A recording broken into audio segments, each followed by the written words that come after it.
Welcome to my channel. Have you ever restarted your computer and found that your apps didn't reopen automatically? In this video, I'll show you how to enable a simple setting in Windows 10 and 11 that will make sure your apps stay open after a restart.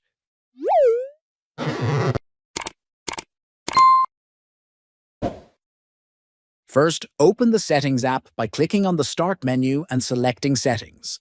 You can also press Windows+I on your keyboard to open it quickly.